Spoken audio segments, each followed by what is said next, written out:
红旗9B 不是只有这么简单而已，它可以应付饱和的电子干扰环境。在这种情况之下，这种飞弹用16架运20，赶快运到德黑兰去。这个意义非常重大。你原先用的 S300可能没有办法应付新的威胁。美国的 F-15E 是出了名的炸弹卡车，所以这次他如果去的话，不管是 F-15E 或是 F-35，都会被防空飞弹打下来，就像巴基斯坦抓得到印度是一样的道理。如果美国跟以色列要联合进行空袭行动的话，碰到中国的红旗9B，可能要特别小心一点。好，观众朋友，今天节目一开始，我们要持续的关心到中东的战事，因为现在看起来是即将要开打的前夕了吗？中国大陆跟美国的军事武器是已经全部逐渐的投入到这个在中东附近的战场了吗？今天会一起的来做关心，尤其现在要看到的是中国大陆强势的它的强援抵达了伊朗，以色列只是慌张急求川普来突袭开战，24架的 F-15E 已经急奔中东了。中美军武巅峰对决，难道真的要开打了吗？今天会一起做解读。3个火线话题，今天请来宾帮我们来特别看，包括了现在特别提到了 LexX 上面的这个报道，上面写说呢，16架的中国军机已经急奔德黑兰了，包括红旗9B 疑似也到位了。这个到底是军事援助，还是等于是中国大陆？难道会真的默默的下场吗？难道中东会出现第3股势力吗？美国在这个情况之下，还能当作是没有看到吗？第二件事情是，伊朗在最近几天高调的放话说，他们已经成功试射了洲际弹道飞弹，而且可以打到美国本土的。这是真的吗？还是一种心理战呢？美以会不会因为这句话而被迫提前动手呢？美以还在等什么？最后来关心到的是，以色列也放话，他宁可承受来自于伊朗的700枚飞弹，也要推翻伊朗政权。这一种极限的挑战，会不会迫使中国大陆跟俄罗斯也介入在中东战事当中？今天就这些议题，我们都会一起的来做分析。中东现在火药味一触即发，伊朗难道真的不再被孤立，有了中国大陆甚至俄罗斯的帮忙吗？正在悄悄的接收中国的军火吗？这是来自于 X 博主 War 上面特别做了一个爆料，说伊朗近期收到了大陆制红旗9B 的防空飞弹系统，并且在过去56小时内，至少16架中国军用运输机已经直奔德黑兰了。另外一方面，伊朗则是再次的对外宣告，成功试射了洲际弹道飞弹，射程甚至他说直指美国的本土。这样子的一个测试，虽然还没有获得外界的一个证实，但已经让国际社会非常的紧张了。而美以在另外一方面，则是全力的在加强部署。我们先来看到说，谈了好久的这个林肯号，现在已经正式通过马六甲海峡，几天之内就会正式抵达中东海域了。外界预估说，一旦美国的航母正式到达，那么就是开战的倒数前夕了吗？再来就是看到 F-15E 的战机也逐渐到位了，从英国基地紧急空运至中东，数量预估会高达24架。再来看到的是4架的 C-17A 的战略运输机已经抵达了约旦的军事基地，甚至是包括了我们看到 KC-130大力神已经落地在以色列了，疑似就是要运送军备的支援，美国要来特别援助以色列。而此刻我们来看到以色列的防长特别参谋长特别出来放话，他说已经为突袭战争做好准备了，只要能够推翻伊朗的政权，我们以色列即便承受来自于伊朗的700枚导弹袭击，我们都在所不惜。而伊朗的军事专家预估，美国跟以色列正在接下来筹划对伊朗发动的是混合战争。节目一开始要特别请教委员怎么看了中国大陆的角色，难道真的会介入在这场战争当中吗？是否将中东推向新冷战？美国接下来会怎么做？而伊朗宣示它的洲际弹道飞弹已经可以覆盖住整个美国的本土了，这是战略吓阻还是一个心理战？委员怎么看？对，我想在伊朗的这个情势的变化当中看到这个来自于北京政府的一些操作，其实不难可以理解到。我觉得中国大陆也好，俄罗斯也好，他们已经看懂了川普在全球下的这盘大棋，真正的目标就是剑指中俄嘛。所以其实我们熟悉中国历史就知道说，当年战国时期，秦国那个时候要一统六国，他采取什么策略？他就采取远交近攻啊，就是对于我没有办法处理的，对于力量过于强大的，我就对他示好，跟他交朋友。然后呢，我麻痹他，我让它在温水煮青蛙的过程当中，我不断的剪除它旁边的羽翼，然后我把我周边能够攻下来的我都攻了。那等我把我自己的这个力量巩固好之后，我再挥军向这个原本我的朋友，我就来开始面对他们了。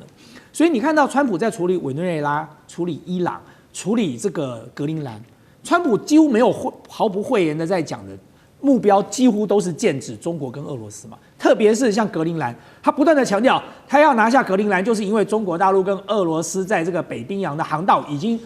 部署了太多的这个装备在那里了，他们必须要遏制中俄哦。然后他拿下委内瑞拉的时候，他讲了什么？他说美国加上委内瑞拉的石油产量占了全世界的55%了。大家想想哦，如果再让他拿下伊朗的话，他所掌握的这个全球原油产量绝对超过70%。那在那个情况之下，你说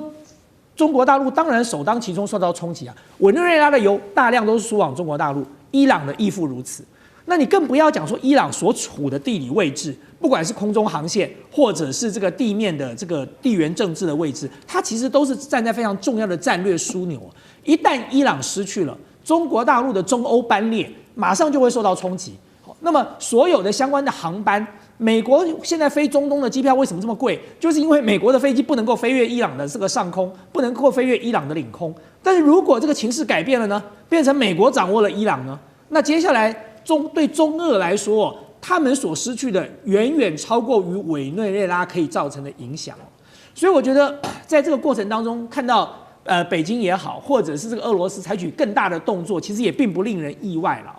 那你说美国这个时候要不要动手？美国早就动手啦。我们不要讲别的，就是在过去这段时间，所有的伊朗的抗争行为都是 CIA 干的。就是我2020年在帮韩国瑜打总统大选的时候，香港莫名其妙就来一个反送中了，等到蔡英文当选了就不反送中了。所以呢，香港最近的审判都已经出炉了，这个背后这个引发骚动的是谁？就是 CIA 啊，还有谁？所以今天美国跟摩萨德把他所有在伊朗潜伏的人马，通通都投入了这场所谓的这个骚动里。但是在这个骚动的过程当中，我觉得他们万万没有想到，说这个骚动没有推翻伊朗政府，因为这个骚动的群众他们缺乏一个核心的精神领袖。但是大家要注意一件事哦，在过去这段时间，我们看到各种报道说伊朗断网，可是呢，星链却成功的突破了伊朗的断网。各位，星链到了它上空，不是说你打开手机就可以连上星链的。星链在地面上要有接收站，要有发射器啊，那不是一台的问题，那是几千台。那几千台什么时候运进去的？就如果今天没有地面的这些接收跟发射器，就算星链的卫星全部集结在伊朗上空，打开手机什么都收不到的。那这么长时间的部署哦，你说不是 CIA 不是摩萨德，谁做得到？所以美国早就动手了，只是说他不敢打地面战而已嘛。今天以色列虽然讲狠话，他说我承受你700枚导弹也在所不惜。对，我打了你700枚，可是你还是没有办法入侵我的国土啊，因为你离我有距离，而且我国土这么大，你要占领我整个伊朗吗？你要怎么占领？这现在也是美国的难题啊。他就算来了 F-15的这个战斗机，他就算运了再多的这个相关的装备，他就算林肯号到了那里，他还是要地面部队，因为那是伊朗，那不是一个这么简单的国家。你美国打伊拉克，美国打土耳这个阿富汗，要不要地面部队？要啊，他要大量的投入地面部队。所以对美国来讲，我觉得他现在最大的两难就是，他究竟能不能够在损失最小、付出最小的情况之下达成这个任务？那么我认为美国在评估当中，所以这个时刻中国大陆采取更大的动作，我觉得是有助于牵制住美国，让美国要重新思考。那你说至于说伊朗有没有洲际弹道飞弹哦？我觉得也不无可能啦，因为其实对中国大陆跟俄罗斯来讲，你要帮助伊朗最好的办法就是让他有洲际弹道飞弹，不管是你给他，或者是你帮助他研发。因为只要他有了，他跟美国就是要做保证相互毁灭。那么美国就要想一想了，就我如果真的要发动战争，或者我让以色列发动战争，我的国土会不会受到你洲际弹道飞弹的攻击？这就是美国要考虑付出的代价了。好，这一场可能即将要引爆的战争，现在看起来也涉及到了中国大陆跟美国，还有俄罗斯等等各个国家的武器的一个对决。那刚刚委员帮我们提到了，现在美国在伊朗这边还是缺乏地面部队，不过现在眼前有包括林肯号逐渐要到位，然后再加上战机等等，有了包括伊朗的方面，他现在拿到的是中国制的红旗9B 等等，还有它的运输机现在运一些武器，真的能够有效的阻挡来自于美以的攻击吗？干哥有怎么看？好，我特别注意到，就是说，中国军用机军用的运输机有16架紧急飞往德黑兰，这句话我特别有兴趣，为什么？你知道，有16架军用运输机，我可以告诉各位，那叫做战略运输机，不是那种我们常常我们自己看到的那种，也4个螺旋桨这样巴拉巴拉巴拉那个飞不到的，为什么？它需要空中加油，所以从最简单、最接近的基地，比如说从西安，或者是从那个国内啊，就是说这个比如说湖北的基地，直接飞到德黑兰的话，那一定要大型长程战略运输机，那就是运20，一次出动16架，很多。因为到目前为止，我所知道，中国大概目前有30架运20成军，一次飞那么多去，带的是什么东西？带的就是红旗9。大家可能对红旗9听过很多次，不太了解它。我可以告诉各位，红旗9就是类似俄罗斯的 S400，本来是 S300，但它的提升它的性能已经到了 S400了。有一个国家在美国多少次警告的情况之下，他最后还是买了红旗9。为什么？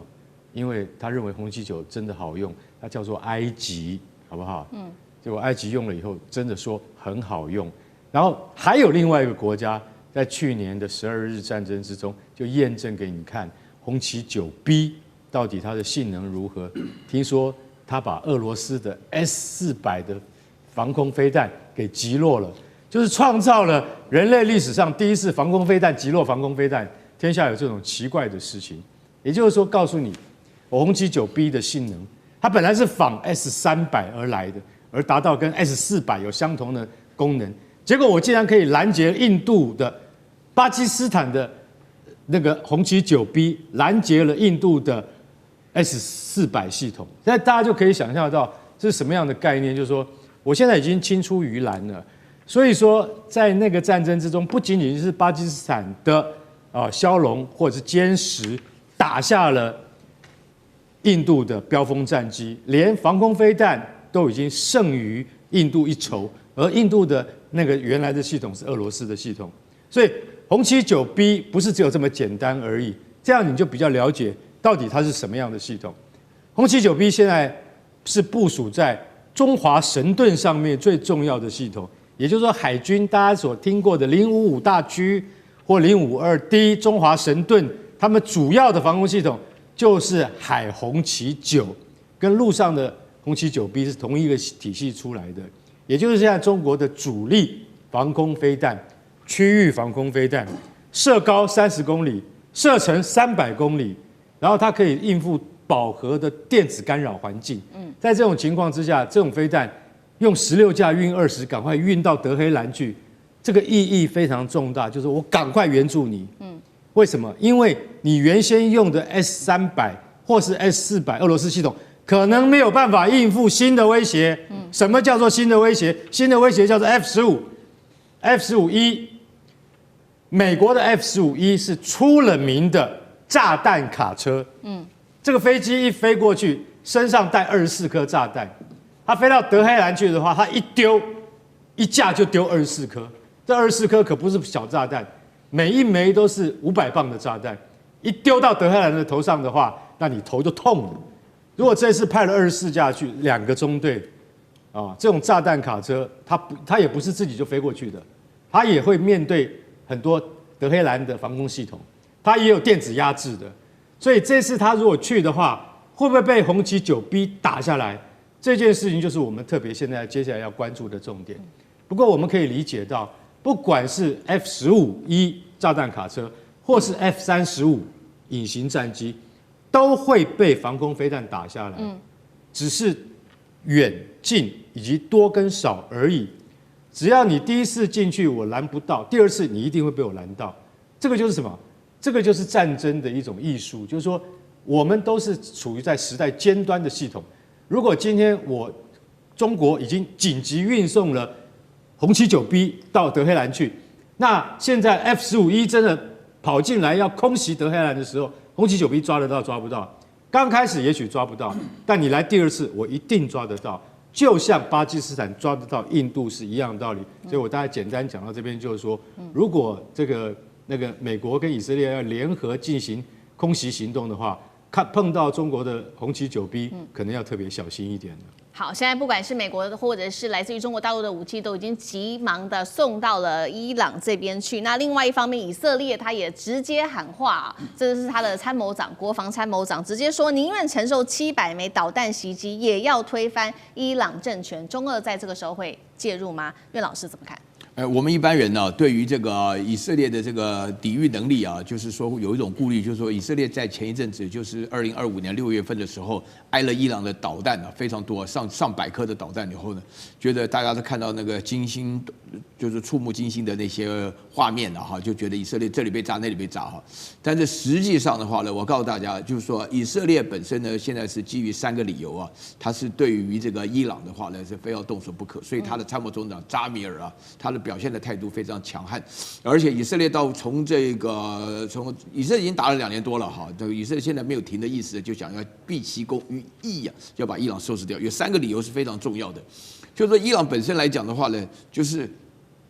以色列会攻打伊朗的主要理由就是以色列注意到伊朗的核能的提炼的整个过程并没有被全部摧毁掉。这是大家现在都已经知道的事情，而且以色列的话呢，非常非常担心伊朗拥有核武器。一旦伊朗拥有核武器，再加上飞弹、导弹的话呢，它一定会对以色列发射。这以色列这样认为啊，实际上的话呢，也可能是对的。然后第二个的话呢，就是说伊朗的带头呢打代理人战争呢，那个叫抵抗之湖啊。那么现在的话呢，整个基本上只剩下伊朗了。啊，其他的话呢，从哈马斯开始到这个也门的胡塞武装啊，到这个叙利亚呀，到什么所有原来支持伊朗或是说伊朗拿钱在支持的代理人战争的话，现在都被以色列打垮。所以以色列现在就是说要把伊朗的借这个机会呢，就把它真正的打垮一下啊。所以说那个第3点原因的话呢，就是以色列认为是机会难能可待。这个机会的话呢是2方面，一个是川普在当总统，另外一个的话呢就是伊朗前一阵子的话呢闹得很厉害，伊朗闹的原因啊，除了颜色革命的因素以外呢，还有一个是通货膨胀的问题。现在的话，1个美元可以换到伊朗的钱了140万呢，140万。所以伊朗人的生活当中的话呢，普遍来讲是不满意的。不满意呢，那以色列呢，前一阵子呢，突然表现得出奇安静。就是基本上是在搞内部的这种联络啦，啊，那个摩萨德就开始动作。所以说这3个原因合起来的话呢，对以色列来讲的话呢，只要我能够抗得住第1波、第2波的导弹攻击的话呢，能够借这个机会让伊朗什么呢？不一定要让它消灭，也不一定要占领它，要让它乱，3个乱啊，所以说它就够了，以色列就够了。所以说在这种情况下，我觉得中东的战争是一触即发的。好，观众朋友，今天节目一开始持续的要来关心到中东情势。伊朗这一次祭出了各种的武器，不管是无人机跟电战来封口美国。那另外一方面，包括了美国的新链现在也被打瘫。但是至今大家关心的就是美国的林肯号到底到达伊朗附近了没有？到现在其实美国都还没有出手。难道美国这一次针对伊朗会选择放生吗？今天我们会一起的来做解读。3个火线话题，今天特别请来宾来帮我们做解读。首先看到的是伊朗现在内部的示威持续，大家也在看说美国会不会来救他们呢？美国是不是决定不救伊朗了？因为到现在仍然是看不到林肯号航母到达当地，而伊朗现在内部啊，靠着各种的断网，还有电战系统跟无人机，让这个外面的世界完全看不太到内部的状况，代表现在科技已经站在伊朗的这一边，来对这些示威者进行镇压了吗？最后今天也会来关心美国这一次到底会不会出手呢？如果美国真的不出手，会不会等于就是让哈米尼的家族政权持续的续命呢？这个神权体制有没有可能再统治伊朗20年？如果美国不出手的话，对于整体中东的情势有什么样子的影响？大家又如何看美国在中东的政权呢？今天就这些议题，我们会一起的来做关注。这是最新消息，来自于英国媒体针对于伊朗内部示威暴动所造成的冲击的最新数字统计。他说，对这一场全国性的血腥镇压，死亡人数已经高达了1.6万人，是伊朗见证47年来最残酷的一次国内的清洗行动。而大家在关关心的是林肯号到底要不要来救伊朗呢？目前根据了解，原本是停在南海的这个林肯号航母的打击群是已经正式通过马六甲了，现在预估已经转向印度洋，最快可以在3到4天之内就能够逼近波斯湾了。不过呢，在林肯号要航向这个伊朗附近的时候，美国华盛顿邮报在这个时候特别开酸了。他说，川普在这一次的伊朗的危机当中是第一次感受到了美国军力的极限。就算他说呢，美国开上了这个林肯号到当地，根本不足以压制伊朗。他如果一旦做这种全面的报复行动，更不要说包括了以色列跟阿拉伯的盟友也都要川普不要去打这一场仗，所以呢，现在伊朗内部就开始怀疑美国会不会就只是光说不做呢，引爆了伊朗示威者对于美国的全面不信任。而真实案例我们也要来看到，是川普先前不是说了吗？针对这些示威者，美国会来营救他们。结果我们看到内部有一个真实的故事，在这几天发生。38岁的这个伊朗示威者，他叫做希尔扎德，他是一名父亲哦。那原本他亲自参与这场抗议，就是认为说背后会有美国的箱艇。在这场示威活动中，他看到他的同伴一个个的倒下。当时伊朗的安全部队在向他开枪的时候，他甚至还相信美国很快就会到达，没有想到他最后身亡了，也没有等到美军的援助，留下了一名12岁的儿子，发生了这样悲惨的故事。其实，在伊朗有非常多的个案，我们没办法一一的报道。那节目一开始我们要来特别关心到的就是林肯号迟还没有开向伊朗周边，已经重挫伊朗人民对于美国的信任了吗？所谓美国在中东的军事存在，还剩下多少真实的威慑力？大使怎么看？对，其实这一次整个的这个暴动啊，伊朗政府多次对外说，他说这个就是美国跟以色列在外部策动，内部的反对派啊，那么里应外合的一次活动啊。那这个东西当然美国不会承认啊。不过川普讲了，这个中间啊，大概这个今年初开始，去年底开始啊，慢慢爆发的。其实爆发的原因主要是经济，因为伊朗的这个物价、通膨跟它的汇率啊，三者都变得非常的好糟糕，那让伊朗老百姓这个生活上感觉到大不如前啊，前景也不好，所以呢，开始是从伊朗德黑兰的大市场大巴扎开始的。那个有几个商家贴了标语，然后这些一开始就从这里开始，那结束也在这里结束。因为最近有一个大陆的一个在这个伊朗的一个做学问的一个学者，他最近刚回到大陆，有人访问他那个情况，其实他的感觉是伊朗从头到尾没有失控，可是他看到的大部分都是德黑兰地区。然后有的时候有高有低，可是他在伊朗见到的这种群众运动来讲，规模是中等的啊。那问题就是说，伊朗这个这一次呢，不是只有在德黑兰有这个抗议事件，伊朗30几个省一半的省份通通动起来了。那这个动起来就变成有人说，就是说这可能是有组织性的，有组织性。尤其你知道，伊朗这个靠近库德族的地区。有库德族的分离主义运动，长期跟伊朗中央政府在做对立的。那另外还有就贝鲁兹的部分，也是有贝鲁兹分离主义，那长期在跟这个伊朗中央政府做对的。那当然这些地方它本来就是有组织、有目标的一种反抗中央政府的作为，当然动乱会比较大。那所以大概差不多有30几个省中有一半，通通有这个所谓的示威抗议事件。那可是另外一个角度看，就还有一半没有事啊。对，伊朗是有120万平方公里、9000万人的国家，所以这次事件的话，就是说星星之火可以燎原，可是它并没有燎原。那这个过程中呢，美国一开始川普总统给予他们的资源是非常强的，可是是口头上的。对，可是军事行动有没有动？没有动。为什么呢？因为12月底、1月初的时候，这个事情开始的时候。川普那个喊话，西方社会对于伊朗内部的反话，对于他们的支持是非常强劲的。包括在这个美国已经度过了将近半个世纪的巴勒维总统的儿子，巴勒维国王的儿子巴勒维2世，也开始积极喊话，说你们必须要不要放下武器，你们要继续啊，这样子你们才可以达到你们目的，不断的喊话。那西方媒体也帮他们一起造势啊。那可是呢，到了1月8号，这个事情可能是比较严重的时候，这个教士政府他们就开始要断网。一断网之前，川普就说：“你们如果要开杀戒的话，我就要派军队去了。”然后那个时候才派这个林肯号往这个中东方面去。可是呢，没有多久，川普就说了一句话，川普说：“他们打电话给我们了。”意思就是说，教士政权打电话来了。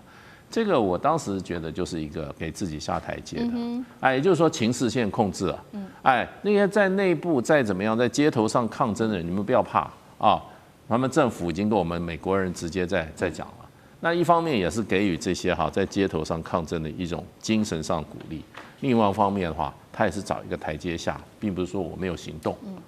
我们支持你们，让你们在街头抗争，结果你们现在可能会被歼灭的时候，他总是要有一些说法嘛。那个说法就是说，我们已经怎么样跟你们的政府联系上。那可是这个事情1月8号以后，这个伊朗政府就革命卫队上街头，大肆捕人呐，而且那个时候死伤有人说2000，有人说4000，BBC 讲的最多 ，BBC 当时讲2000人，可是美国有人权团体说大概500多一点人，那到底多少的话不知道。可是呢，川普呢就警告说，你们不能抓到枪毙的人。可是呢，到了大概十几号的时候呢，12号吧，川普又对外说，我告诉各位大家放心，这个伊朗政府已经同意不把抓到那个800个抗议者杀掉，不杀他们了。所以川普从头到尾就说，既然如此，我就没有必要用兵了，所以就到此结束了。所以你说，如果说你今天你是跟美国跟以色列政府讲好说，我们这个时候起义举事，然后我们把这个现在的这个教士政府政权把它推翻，那你们到是时候你们来帮助我们，从头到尾都没有等到的话，请问你如果是参加这一次这个动乱的，对这些组织，或者是你会不会对美国、对以色列，如果说他们就跟这个伊朗政府讲的是他们这2个国家在幕后策动，你会不会产生很大的一种挫折跟一种失望？对，好。现在目前就是我们可以看到，因为川普他目前都只限于口头，没有任何军事上面的行动。刚刚大使帮我们回顾了整个时间轴，所以导致了伊朗内部人民是对于川普有极度的一个不信任。那另外一方面，在伊朗内部则是持续的扩大在军事上面对于自己境内的一些限制，尤其现在断的就是网络。他们全国境内9000万人的网络现在政府是直接从8号开始直接打断，顺便呢，大家非常看好的就是美国星链神话也直接被打破了。我们来回顾一下，当时在1月8号那一天，伊朗它封锁它的网络30分钟内，竟然网络流量直接暴跌98.5%，等于是直接全国断网了，并且出动的是这个军规级的手段来干扰美国的星链卫星。CNN 说了，星链已经成为伊朗当局的封锁重点的目标，靠的是什么？来看到 CG 上。伊朗它动用了哪一些国家级的电战3连杀？首先，第一个我们看到是射频再加上 GPS 的干扰，直接削弱了低轨卫星的连线，让这个讯号就变得非常的断断续续的。再来就是因为呢，星链它的经济门槛很高，过去2年之内，虽然说已经送了5到10台的星链设备到伊朗，但是对于9000万人口的伊朗来说，还是非常的太少了，杯水车薪啊。最后是伊朗它无人机可以去猎杀这些星链系统，因为星链设置的地方太明显了，不管是在屋顶或空旷处，伊朗政府是直接派出无人机来做巡逻，就把这些星链给这个巡逻抓到所以这个路透社也引述了这个使用者证实说，星链只能在部分地区勉强的使用，而且呢连线是很不稳定的。干哥又怎么看这一次伊朗全面断网，加上干扰卫星、出动无人机猎杀等等电战资讯封锁，对于这一次来说，是伊朗政府能够镇压民众的一个重要配备吗？伊朗已经要动用所有的手段要把星链 Starlink 给摧毁掉。就是要让人民没有办法把画面传到外面去。其实老实讲一句，现在你们所看到的一些断断续续的画面都很珍贵。为什么？因为 Starlink 它的这个有些人走了几百公里才找得到可以让星链传接收得到的那个地方去。为什么？因为刚刚主持人也讲了，老师讲一句，其实伊朗国内很少这样子的接收器，其实估计至少要10万台，你大概才没有办法封锁。那伊朗是动用了国家级的干扰，它这方面，除了射频加 GPS 干扰，大家就想说，其实星链靠的就是什么 GPS 啊，所以马斯克他其实老实讲一句，你说他近地卫星有2000多颗，照理讲很难被干扰。可是今天如果说你要动用到国家级的机器的话，它还是可以把它大部分90%以上屏蔽掉。这就是现在伊朗人民没有办法被外界所得知实际上的状况，是最大的困境所在。然后再加上你知道，你这个 Starlink 它有一个很特殊的，就是说，其实所有的卫星讯号你都必须是露天的，你必须架设在屋顶上，或是必须架设在空旷的地方，那很容易。伊朗政府不是派卫队去消灭它，是派无人机去打掉它。你听起来就觉得说，技术蛮先进的哦，竟然可以用这种方式，用无人机来锁定阳台上的 Starlink 的接收器，这太厉害了。我可以告诉各位，这是中国提出的技术支援，也就是说，这些资源都是来自中国技术的。为什么？因为中国在这方面的技术非常先进，但是这应该要讲成这是军规的，这是军用的无人机的干扰技术以及无人机的打击技术，这都源自于中国。所以说，伊朗政府为什么能有效的在几个钟头之内，他就让星链传不出去这些讯号，就代表说他真的非常厉害。不过我要讲悲惨的一点就是说，其实伊朗现在国内目前的情况真的非常严峻。我只讲一个数据就好了。2022年大家知道艾哈米就是那一位进了警察局就再也没有出来的女学生，是22岁的女学生。她在2022年的时候，因为她死掉的人就有500人，被关押的人有2万人，到现在这2万人没有放出来。我想你还是要正视这个问题，也就是说，我不管川普你到底是口惠而实不至，你至少要去面对伊朗的确在用神权政治、神权政权在对付自己的人民，这到底是对的吗？我想海峡两岸的朋友们都应该多关注这件事情吧。好，陈杰干哥刚刚帮我们提到，美国在关键时刻只说不动哦，那么代表说接下来哈米尼家族的政权会持续的续命吗？有没有可能再执政个20年？上志哥怎么看？这次美国到底为什么不出手啊？最后其实出手，就美国如果出手，真的能赢吗？真的能吗？那么动手真的有用吗？其实大家很多疑虑。其实大家不是说美国军力问题哦。伊朗是一个拥有核武、有8000万人的国家，它不是叙利亚2000万小猫咪啊。可是，所以一旦如果伊朗真的政权垮台乱了的话，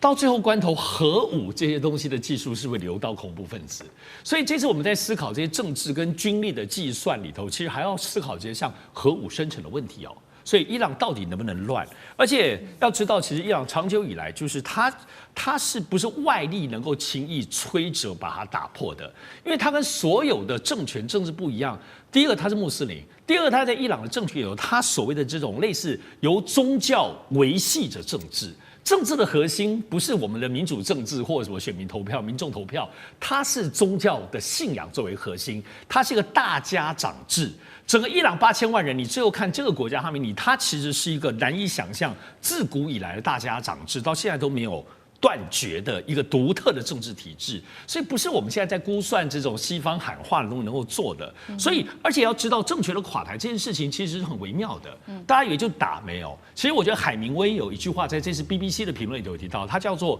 一开始是渐进的，然后要有一个突发的东西。这是什么概念？其实我们在中东，在很多的政权的体制当中，它最后能够推翻政权，首先第一名能够成功的是叫做军事政变，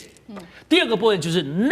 全面内战。通常要在这样的情形之下的话，他的政权才会真的推翻。所以，但是你看这一次的抗争，虽然没有说很声势浩大，但是是商人、学生、基层来说，他们是为饥饿而战。他们不是真正的要推翻政治，而且这里头最大关键，我认为是什么？部队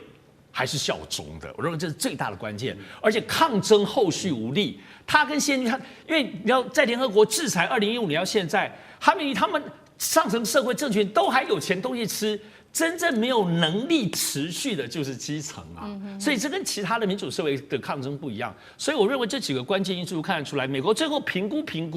不会轻易打的原因是这些原因。我们是需要来看到，就是从去年乱到今年都还在乱的一个中东局势哦。那么如今哦，距离美国要对伊朗进攻，真的只差一个命令了吗？因为《华盛顿邮报》揭露了，华府呢还有中东的官员，他们几乎14日的时候是一致认定的，美国总统川普他即将要再度空袭伊朗。大家还记得前段时间有一个午夜重锤吗？当时是打击伊朗的核设施哦，但是这一次呢，打击的目标就是要瞄准伊朗的最高领导人哈米尼了。那实际的部署我们来看到啊，华府跟中东的官员认定呢，可能日前就是要动手，但最后一刻喊卡了。当时发生了什么事情？像是华盛顿就向盟国示警，船舰跟战机呢全面调动起来，还有卡达的这个乌代尔空军基地也收到了撤离命令，就怕一触即发，伊朗马上要对这个地方展开这个报复的行动。然后高阶的安全顾问，你们也都别睡觉了，熬夜待命，川普总统的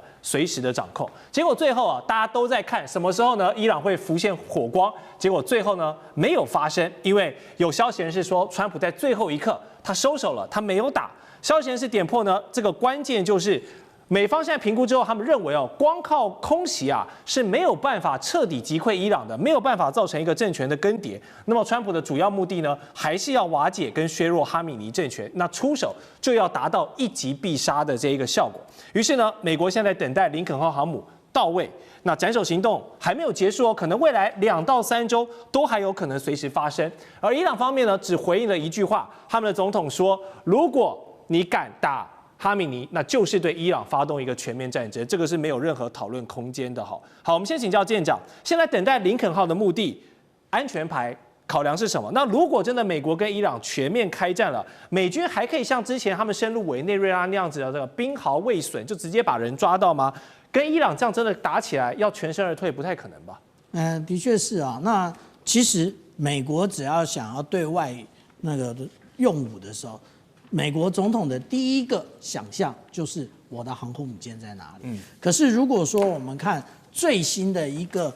有关于在中东的一个位置的话，对不起，一艘航空母舰都没有。那所以他就把原来在南海的这艘林肯号直接的调过去。可是林肯号，如果我们来看昨天的位置，也就是星期日的位置，其实它连新加坡都还没到。那它还没到新加坡，然后如果说我们来看这张图的话，它还要直接的跨过印度洋的话，对不起，那都是2个礼拜以后的事了。所以我们讲到说这个熬夜也熬了，披萨也吃了，因为其实在华府是有一个披萨指数，没错。那披萨也吃了，但是空欢喜一趟。但是刚刚其实主持人有提到午夜重锤这件事情也就是在去年6月的时候，其实它不止一艘航空母舰。那时候我们看到的，也就是其实有2艘航空母舰在这个在这个印度洋上，也就是卡尔文森号跟尼米兹号。那但是现在一艘都不烧。但是其实有一个动态，我们大家要特别注意也就是除了我们刚刚讲到的林肯号之外，其实布希号也在前几天出港了。那它出港其实是个意外吗？应该也不算是意外。如果说我们来看，这个是我昨天整理出来，除了福特号，因为它现在在这一个加勒比海之外，其他的美国尼米兹级的航空母舰全部的现在的确切的位置以及最后一次部署到底在哪里，我们就可以看到，其实尼米兹号它虽然在布雷默顿，可是它是即将要汰除的。那美军其实是保持着2艘向着太平洋，然后另外呢是有2艘向着这个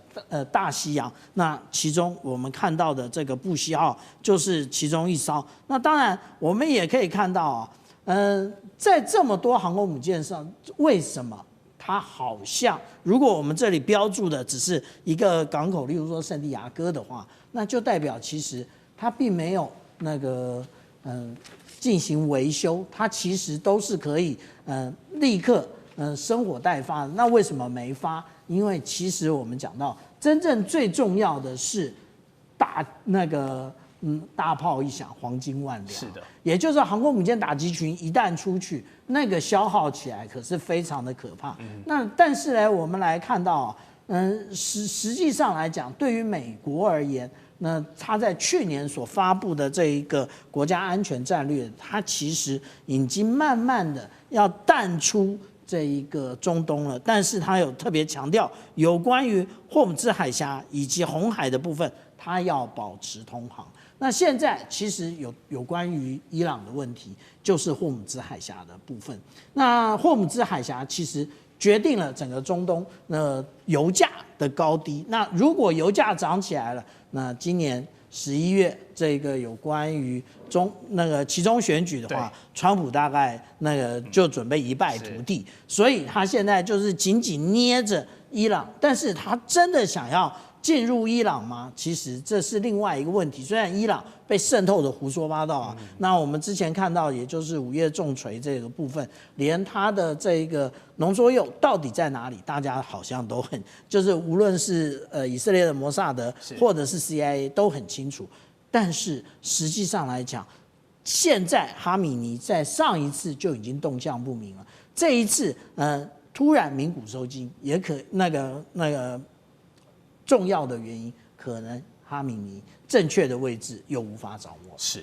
好，我们继续来探讨为何川普总统他犹豫，最后一刻还是收手了呢？答案可能就是2个字哦，飞弹。谁的飞弹？伊朗的飞弹。因为包括美国国家航空这个航天情报中心，还有国防情报局，他们都承认伊朗可能至少拥有14种弹道飞弹的变体哦，它的这个威胁度是很大的，射程范围涵盖整个中东。最大一款的威胁武器叫做流星3型的这个武器哦，它可以打到2000公里外的目标，所以不管你美军的中东基地啦，你的盟友以色列啦，不好意思，都在这个射程范围之内。所以如果美国轻举妄动，真的对伊朗发动了进攻，但是打了你，又没有把你打残，让伊朗还有机会呢发动这一个流星3型，那威胁到美国大兵或者是以色列盟友的生命安全，会不会这才是川普最大的一个顾虑呢？还有，如果真的如这个报告所说，伊朗拥有这14种弹道飞弹跟他们的变体，那现在等待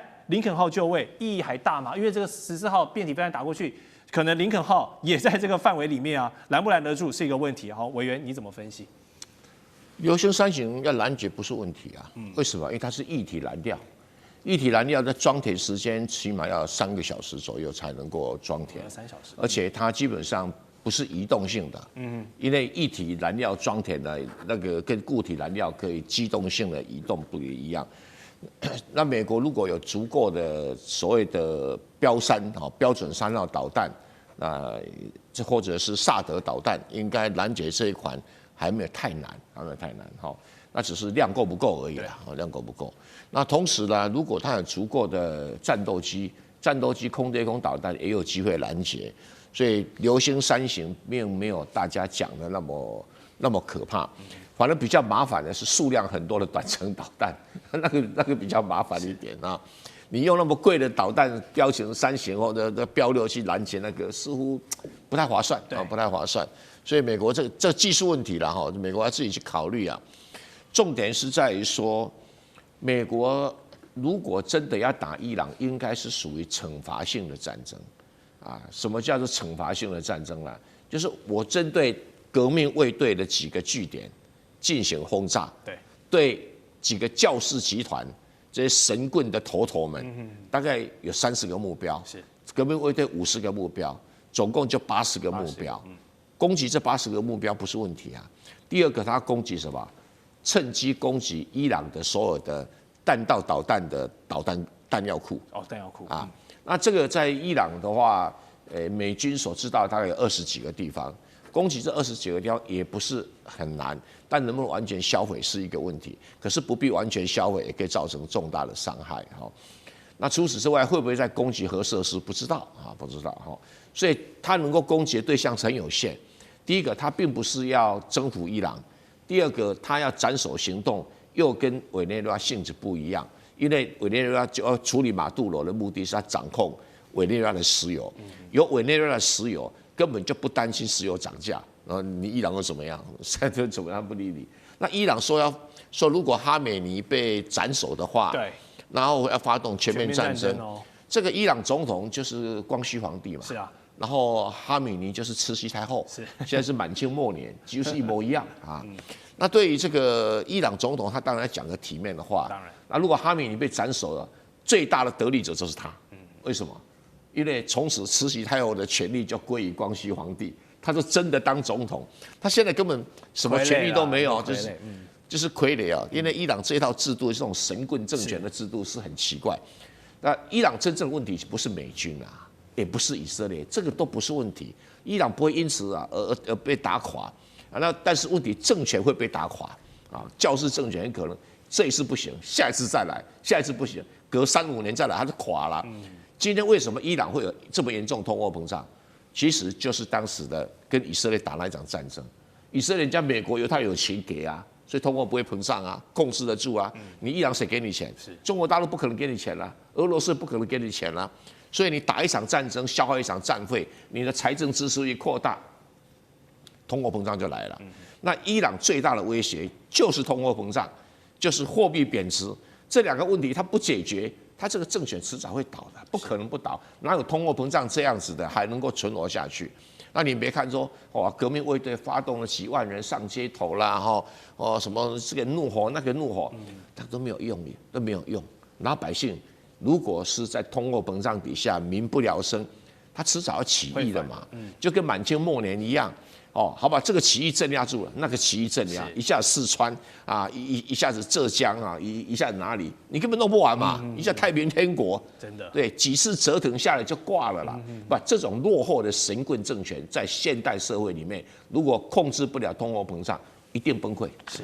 好，刚才蔡委员有提到，现在伊朗与其怕美国的飞弹呢，真的是要先稳住国内的局势比较多，因为已经各种抗议四处在燃烧了。但是川普他曾经多次对伊朗的示威者喊话：“你们坚持住啊，我们的救援就要来了。”结果呢，却是令人失望的，因为美国的援助还没有到，伊朗当局的镇压先到了。《时代》杂志就直击伊朗这些街头的人民怒吼啊，德黑兰的民众他们怒批啊，哎呀，被川普骗了，是把我们当炮灰了。那伊朗当局也趁着这波全面断网争取时间。你表面上乍看是为了压制民意哦，它实质上是要抓出美国还有以色列他们在渗透的这个情报网，包括马斯克说要这个力挺自由的声音，所以呢，他把星链调到了这个德黑兰的上空，让民众都还有网络可以用。那这些德黑兰的抗议热区民众虽然可以用呢，但是也被这个反利用，因为伊朗可以用这段时间哦，找出一整串的美以这个通联的节点哦，把这些通风报信的料杯啊，全部都发现起来。所以川普煽风点火，却没有真的跳下来下场支援哦。现在船还在掉，还要等待一下。那受伤的都是这些示威者，反倒给了伊朗来这个处理谍报战啦、反这个亲内鬼的这个战前整肃的一个机会哦。所以杨老师，你怎么来点评现在美伊这样子一来一往的操作？这一回合，你觉得谁占了上风？川普点火，这个是真的。不只是《时代》杂志，《华盛顿邮报》也这么指责他。是，因为你讲了1个多礼拜，说美军即将上路，你们在继续扩大抗议。对，继续闹。那虽然伊朗内部是断网哈，可是它有很多的外界的这些管道传送资讯进去，也从内部得到资讯。因为过去随着伊朗在1979年的革命，然后转变政权的时候呢，很多往外到西方国家的伊朗人组织了很多的团体，有就是民间的，有媒体的，也有政治性的。最有名的就是巴勒国王，然后呢，后来他的儿子接班嘛。对。所以相关的这个资讯其实进入到伊朗内部，也的确带去了川普的这个呼吁，继续抗议，我美军马上要来。所以的确是我觉得后来拖了这么久的时间呢，那扩大这是一个因素之一。但你说川普在这边点火，其实火不是川普点的，火只不过让这个火再继续延烧一阵子。那当然，哈梅尼后来说有数千人死亡，他如果说数千人死亡，我觉得一定破万，是可能10倍哦，真实数字10倍，真实数字真的不确定，一定是这个几倍于此。但是怎么点的火？那刚才蔡委员讲得很好啊，那神棍政权呢，3个层面呢，政、经，还有呢领导人。他这个政治从1979年到现在的整个制度哈，就这种政教合一神权的制度，46年的下来哈，其实已经到一个临界点。因为所有的权力都集中在最高领袖，对，而不是在政治权力，他在军事、经济、官僚所有的政策一把掌控。革命卫队只是军事，但他也做生意，他也搞走私，到后来他就是被制裁。他所有的石油是革命卫队来控制海关走私的，那还有一个叫基金会，美言之为慈善团体，但事实上呢，大概伊朗每年的20%的 GDP 都进入到这些所谓的基金会，那在做各式各样的生意，那支持的教士集团，所以从何梅尼到哈梅尼，哈梅尼现在也就是36年了，所以他这整个制度哈，我觉得跟伊朗另外一个面，什么面？它有世俗的一面。他其实1980年就开始有选举，每4年的总统选举、国会选举，国会议员有290个，在196个选区，所有的提名人都必须要由最高领袖的委员会同意，是没错。但大部分不是同额竞选，也就是说会有一些政策上的差异，温和派、改革派，所以还算是有意义的选举，虽然不是真正西方式的这个选举，但长久下来，这种世俗化，的这个诉求跟神权政权、神棍政权，用蔡委员的用语，还是有一些，就当然已经到了临界点了嘛。然后更不要说他们贪污腐化已经到了这种地步了。那第一个政治场面，那第二个经济都很简单了。那你到这几年，因为战争，因为制裁，